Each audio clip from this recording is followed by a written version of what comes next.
Kalaja Rozafa edhe për këtë sezon turistik vion të jetë më e preferuara e turistëve vendas dhe të huaj, duke e rënditur si sitin më të vizituar në rang vendi. Drejtuesi i Drejtorisë Rajonale të Trashëgimisë Kulturore në Shkodër, Helidon Sokoli, thotë se vetëm për muajin prill Kalaja ka pritur mbi 17.000 vizitor. Kalaja Shkodrës këtë vit po rezulton siti më i vizituar në vendin tonë, duke lënë pas edhe monumentet e tjera, kështjella që për nga rëndësia apo dhe nga promovimi kanë patur pak a shumë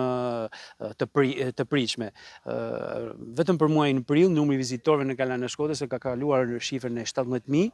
duke na bërë optimist që ky trend rritës të vazhdojë edhe gjatë sezonit turistik që sapo ka nisur faktikisht dhe do vazhdojë deri në 31 tetor. Sokoli thotë se një risi këtë vit është edhe zgjatja e orarit që Kalaja Rozafa mund të vizitohet nga turistët, tashmë çdo ditë deri në orën 20. Ne këtë vit kemi si risi edhe zgjatjen e orarit të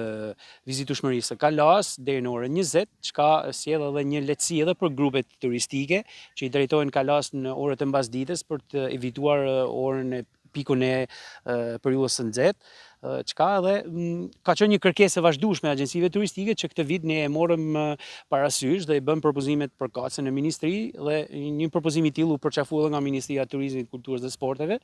dhe deri më 31 tetor Kalaja do jetë e hapur deri në orën 20 çdo ditë të javës. Këtë vit në Kalajën Rozafa priten të nisin punimet për një investim të rëndësishëm në infrastrukturë, i cili pritet të ndikojë pozitivisht në vizitueshmërinë në këtë sit kulturor shumë të rëndësishëm për identitetin e Shkodrës.